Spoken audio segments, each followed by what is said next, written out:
Então, você sabia que assim como acontece entre a gente, os humanos, a diabetes pode afetar os animais de estimação?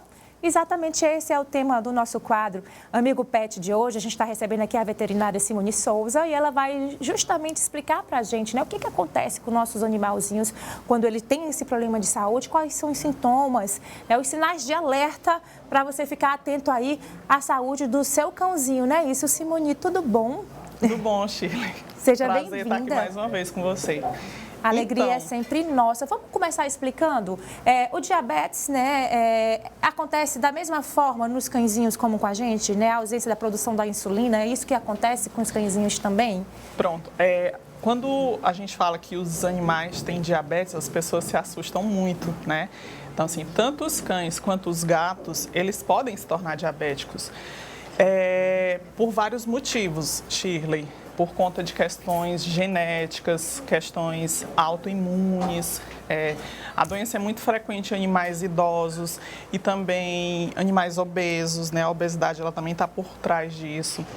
E os sinais clínicos, eles podem ser variáveis. Existem alguns sinais clínicos que a gente chama assim, que são bem clássicos, dependendo da fase da doença, que seria aumento excessivo da sede, esses animais eles começam a beber muita água, aumento do volume urinário, aumento da fome, eles passam a sentir muita fome, porém eles podem, mesmo comendo muito, perder bastante peso. É justamente como acontece também nos seres humanos, né? Que um dos principais sintomas é você se sentir muita fome, comer muito, mas não conseguir ganhar peso. Então também nos animaizinhos, nos nossos amigos pets, esse é um sinal de alerta. Se seu animal está se alimentando mais, mas não ganha peso, fique atento também que pode ser diabetes. Geralmente a gente já recebe esses animais, né? Primeiramente, assim, quem trata dessa doença é o endocrinologista veterinário. Também existe essa especialidade na medicina veterinária. Então, a gente geralmente recebe os animais nessa fase, já de catabolismo, como a gente chama, né? Já é avançado. Já mais avançado. A gente raramente recebe quando eles estão pré-diabéticos, né? Com sinais mais sutis, mais discretos. Então, nessa fase, eles já podem ter a deficiência da produção da insulina, né? E, de repente, já precisar também utilizar a insulina. Tá certo, também isso existe nos animaizinhos, né? Também existe. Quando a gente foi pesquisar o tema, né, a gente também ficou assim surpreso, porque a gente não escuta falar muito. Existe alguma relação com raça? Algumas raças têm mais disposição para desenvolver a diabetes? Tem.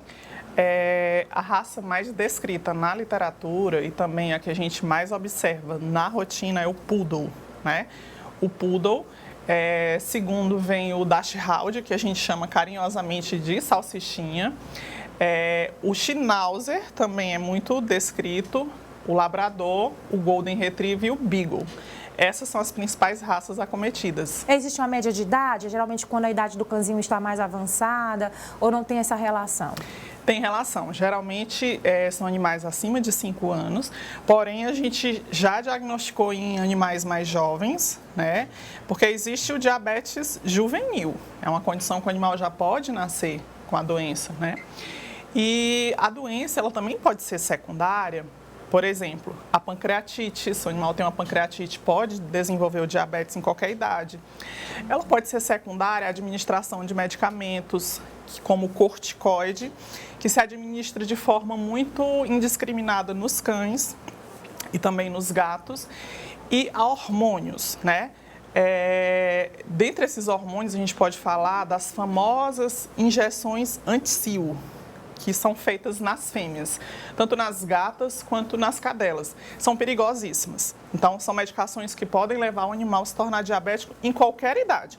Mas, assim, como você perguntou, geralmente a doença é diagnosticada a partir de 5 anos de idade e animais obesos são mais propensos. Você falou dessa injeção anti-cio, então a orientação mais correta para evitar, né, a reprodução do seu cãozinho, se você não quiser, seria a castração. Tem efeitos menos nocivos à saúde do cãozinho. Exatamente. Essas injeções realmente são vendidas e as pessoas utilizam achando que não vai haver danos à saúde do animal. Eles são muito perigosos. É uma das causas que pode levar ao diabetes, mas assim, o corticoide realmente é talvez a causa mais frequente, né? Porque as pessoas utilizam em animais alérgicos, animais que têm problemas articulares, e aí não tem noção desses danos. Como a gente já até foi uma pauta do nosso quadro Amigo Pet, a gente falou sobre a castração, dos benefícios que o procedimento pode trazer para a saúde do seu animalzinho. Tá aí mais um, gente. Antes de usar essas injeções, como você falou, com uma carga enorme de hormônios, né, existe, né, a opção de fazer a castração, que vai trazer menos problema para a saúde do pet. Agora, Simone, me diz uma coisa. Eu faço meu check-up todos os anos e aí a gente faz meus exames de sangue, eu vejo lá as minhas taxas e a gente sabe quando acende o sinal de alerta, tem uma taxa aqui mais elevada. Nos animais, a gente geralmente nos cãezinhos, a gente não tem essa rotina, né, de introduzir um check-up. Então, essa também é uma orientação que você tem que fazer no seu cãozinho para descobrir, como você falou, que já chegam já no estado mais avançado. Isso. É a única forma de se prevenir? Tem como se prevenir a diabetes no animalzinho? Tem sim. Os animais idosos, eu acho que deveria sim ser uma rotina fazer check-ups periódicos, né? Principalmente dessas raças que eu comentei para você, que são as raças mais predispostas.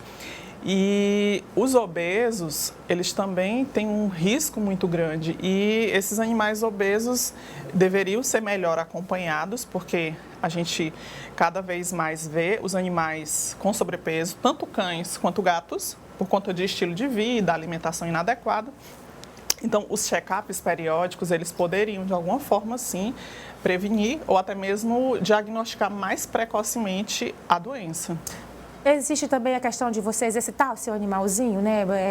Promover atividades para ele, porque na gente tem um efeito enorme, a gente sabe, para a nossa qualidade de vida. Acredito que da mesma forma seja para os nossos bichinhos.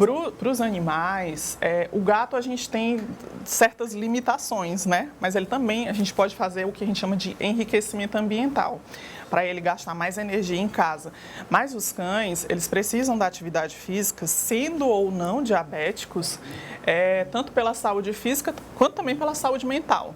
A gente, inclusive, já tem, viu, gente, academia para cachorro, a gente sabe que é um mercado em expansão, já há várias opções aí para a gente dar mais qualidade de vida para os nossos bichinhos. Então, Simone, tá certo, foi diagnosticado, o meu cachorrinho está com diabetes, como é feito o tratamento da doença?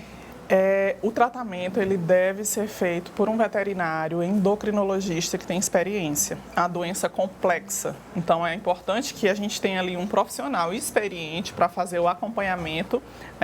Esses animais eles vão precisar da terapia com insulina e eles vão precisar de um monitoramento muito rigoroso, que a gente chama de curva glicêmica, para ir fazendo o ajuste dessa terapia. E é muito importante que eles tenham também uma dieta adequada. Existem alimentos comerciais, as rações, que são destinadas a pacientes diabéticos.